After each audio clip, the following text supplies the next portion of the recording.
ఏం కాదులే అన్న. ధన్యవాదాలు అధ్యక్ష.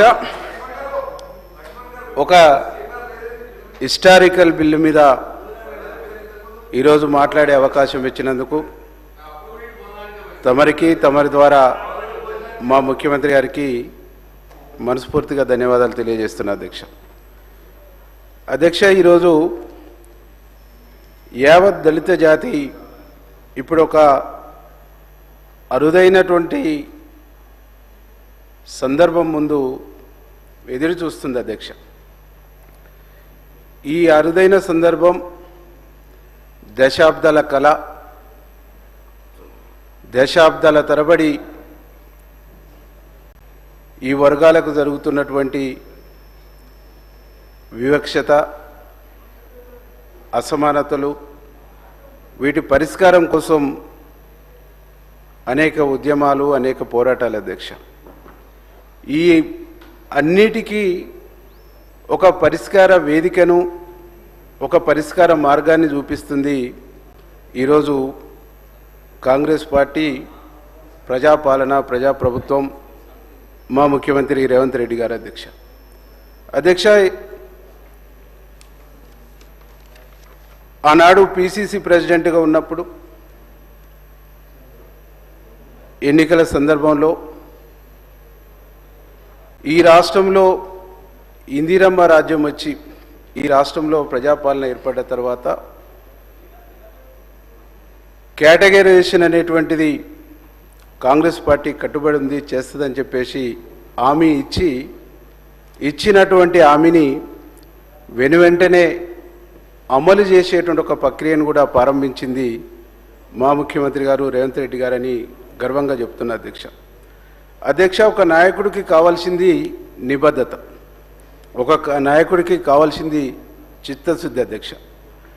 చిత్తశుద్ధి, నిబద్ధత, విశ్వసనీయతతోని ముఖ్యమంత్రి గారు ఈ ప్రక్రియ ప్రారంభం నుంచి నేటి వరకు ఒక నిబద్ధతతో, చిత్తశుద్ధితో, విశ్వసనీయతతో ముందుకు వెళ్ళగలిగింది. కాబట్టి ఈ కేటగరైజేషన్ ప్రక్రియ ఈరోజు ఒక చట్టరూపం దాలుస్తుందని చెప్పేసి సగర్వంగా నేను తెలియజేస్తా ఉన్నా అధ్యక్ష.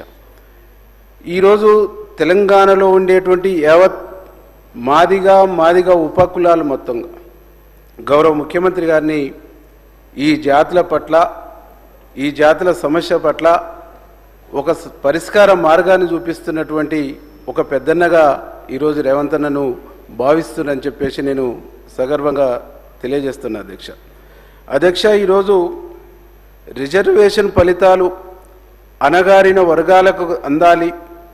ఈ రిజర్వేషన్ సాధన కోసం జరుగుతున్నటువంటి అనేక ఉద్యమాలలో, అనేక వేదికల్లో ఆనాడు పిసిసి ప్రెసిడెంట్గా, అంతకుముందు చట్టసభలలో ప్రతినిధిగా, ఎంపీగా ఉన్నప్పుడు అనేక సందర్భాల్లో ఆ వేదికల్లో పాల్పంచుకున్నటువంటి వ్యక్తిగా, పాల్గొన్న వ్యక్తిగా, ఈ సమస్య తెలిసినటువంటి వ్యక్తిగా ఈరోజు తనే ముఖ్యమంత్రిగా బాధ్యతలు చేపట్టిన తర్వాత ఈరోజు మా దామన్న నాయకత్వంలో గౌరవ శాసనసభ్యులందరినీ పిలుచుకొని మాట్లాడి సుప్రీంకోర్టులో దామన్న నాయకత్వంలో ఒక అడ్వకేట్ని పెట్టించి వేగంగా ఈ జడ్జిమెంట్ రావడానికి కృషి చేసి, ప్రయత్నం చేసి ఈరోజు ఈ మన ముందు చట్టరూపం దాల్చడానికి కారకుడైందనేటువంటి విషయాన్ని ఈ సందర్భంగా నేను గుర్తు చేస్తా ఉన్నా అధ్యక్ష. ఇంతకుముందు ఒక సభ్యులు మాట్లాడి ఆనాడు 2004 నుంచి 14 వరకు కాంగ్రెస్, గడిచిన 10 సంవత్సరాల్లో బీజేపీ అధికారంలో ఉంది ఈ దేశంలో,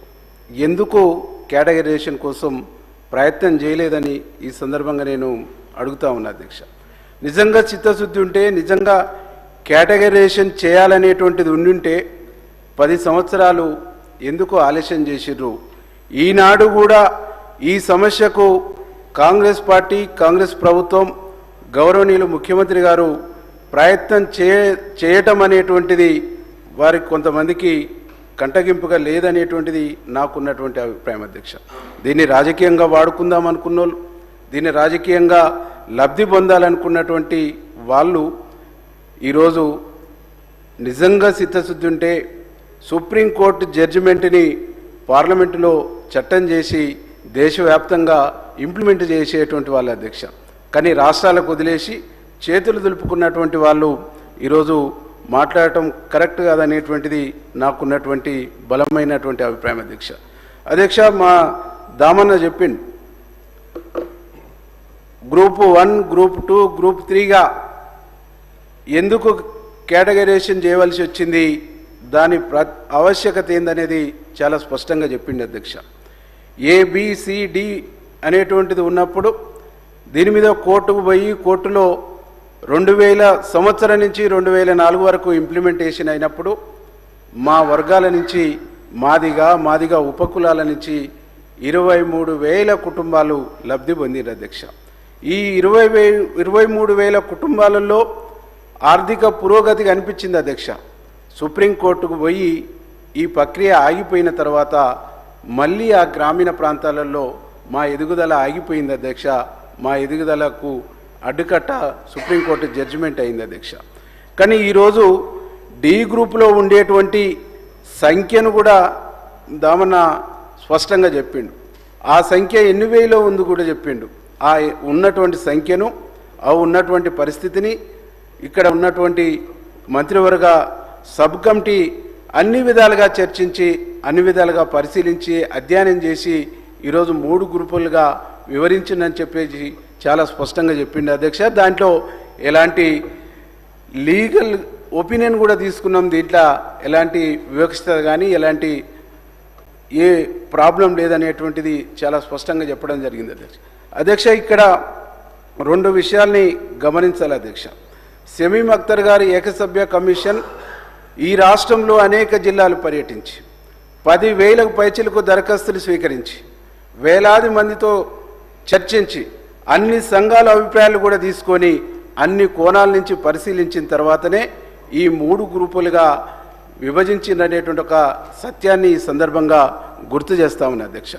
ఈ 3 గ్రూపులుగా విభజించినటువంటి దాంట్లో కాంగ్రెస్ ప్రభుత్వం గౌరవనీయులు ముఖ్యమంత్రి రేవంత్ రెడ్డి గారు కానీ, మా దామన్న కానీ, అట్లాగే ఇక్కడ సబ్ కమిటీ చైర్మన్గా ఉన్న ఉత్తమ్ కుమార్ రెడ్డి గారు కానీ చాలా స్పష్టంగా దీంట్లో ఒక హిస్టారికల్గా ఆర్థికపరమైనటువంటి అంశాన్ని కూడా పరిగణనలోకి తీసుకోవటం ఇది ఒక హిస్టారికల్గా నేను భావిస్తున్నాను అధ్యక్ష.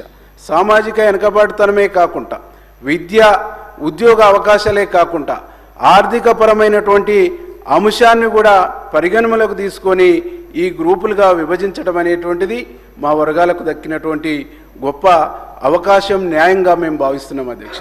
అధ్యక్ష, నిజంగా ఈ సమస్య పరిష్కారం అనేటువంటిది ఏ జాతికి వ్యతిరేకం కాదు అధ్యక్ష. ఎవరికి, ఏ వ్యక్తులకు, ఏ రాజకీయ పార్టీలకు వ్యతిరేకమైనటువంటి అంశం కాదు అధ్యక్ష. ఎవరి వాటాను ఎవరు గుంజుకునేటువంటి అంశం కాదు అధ్యక్ష. ఇది కేవలం ఈ వర్గాలలో ఉండేటువంటి జనాభా ప్రాతిపదిక మీద ఇది జరిగినటువంటి ఒక పంపిణీ మాత్రమే అధ్యక్ష. జనాభా ప్రాతిపదిక మీద అవకాశాలని షేర్ చేసుకునేటువంటి అంశమే అధ్యక్ష. జనాభా ఎక్కువ ఉంది, ఎక్కువ ఉన్న జనాభాకు అవకాశాలు తక్కువ ఉన్నాయి అనేటువంటి దానికోసమే ఉద్యమాలు జరిగినాయి. అవకాశాలు తక్కువ ఉన్నాయి కాబట్టి ఈ దశాబ్దాల తరబడి కొట్లాడినరు. దశాబ్దాల తరబడి కొట్లాడినటువంటి ఈ ఉద్యమానికి అన్ని వర్గాల, అన్ని కులాల, అన్ని మతాల, అన్ని రాజకీయ పార్టీల మద్దతు ఉంది కాబట్టి సజీవంగా ఈరోజు మన ముందు ఉందనేటువంటి విషయాన్ని గుర్తు చేస్తూ ఉన్నా అధ్యక్ష. ఈరోజు ముఖ్యమంత్రి గారు చాలా నిబద్ధతతో, చాలా చిత్తశుద్ధితో ఈ ప్రక్రియ ప్రారంభమైన కానించి నిత్యం ఈ ప్రక్రియను పూర్తి చేసే దాంట్లో ఒక కమిట్మెంట్గా, ఒక డైనమిక్గా పనిచేసిండని చెప్పేసి సగర్వంగా ఈ సందర్భంగా తెలియజేస్తా ఉన్నా అధ్యక్ష. ఈ జాతుల విముక్తి కోసం, ఈ జాతుల అభ్యున్నతి కోసం ముఖ్యమంత్రి గారు చేసినటువంటి ప్రయత్నం, ముఖ్యమంత్రి గారు మాకు అందించినటువంటి తోడ్పాటు ఇది చారిత్రాత్మకం. మా జాతుల గుండెల్లో చిరస్థాయిగా రేవంత్ రెడ్డి గారి పేరు ఉంటుందని చెప్పేసి ఈ సందర్భంగా తెలియజేస్తున్నాను అధ్యక్ష. రాహుల్ గాంధీ గారు 2018 ఎన్నికల్లో కేటగరైజేషన్ కాంగ్రెస్ పార్టీ కట్టుబడి ఉందని ఆనాడు చెప్పిండు. సోనియా గాంధీ గారు కూడా చెప్పారు. ఈనాటికి కూడా ఈ ప్రక్రియ ప్రారంభమైన కాంచి మా ముఖ్యమంత్రి రేవంత్ అన్న గారికి వెన్నుదండుగా వండుకుంటూ తోడ్పాటునిస్తూ ఈ ప్రక్రియను పూర్తి చేయించినందుకు రాహుల్ గాంధీ గారికి కూడా మనస్ఫూర్తిగా ధన్యవాదాలు తెలియజేస్తున్నా అధ్యక్ష. ఈ ప్రక్రియ చేవెళ్ళ డిక్లరేషన్ ద్వారా ఆనాడు మల్లికార్జున ఖర్గే గారు చేవెళ్ళ డిక్లరేషన్లో ప్రకటించి దాదాపు 50% ఈ ప్రక్రియను పూర్తి చేసిండు. దేశానికి ఒక ఆదర్శంగా చేవెళ్ళ డిక్లరేషన్ అనేటువంటిది ఉంటుందనేటువంటి విషయాన్ని ఈ సందర్భంగా తెలియజేస్తూ, సుప్రీంకోర్టు జడ్జిమెంట్ వచ్చిన వెనువెంటనే అసెంబ్లీలో ప్రకటన చేయడంతో పాటు తన చిత్తశుద్ధిని కూడా చాటుకొని ఈరోజు షమీమ్ అఖ్తర్ గారి కమిషన్ రిపోర్టు రాగానే చట్టరూపం దాల్చడం కోసం మా జాతులకు కొద్ది రోజుల్లోనే ఒక విజయ ఉత్సవాన్ని అందిస్తున్నటువంటి మా ముఖ్యమంత్రి గారికి యావత్తు మాదిగా ఉపకులాల తరపున ధన్యవాదాలు, కృతజ్ఞతలు తెలియజేస్తూ నాకు ఈ అవకాశం ఇచ్చిన మీకు ధన్యవాదాలు తెలియజేస్తున్నా అధ్యక్ష. శ్రీ వేముల ప్రశాంత్ రెడ్డి గారు.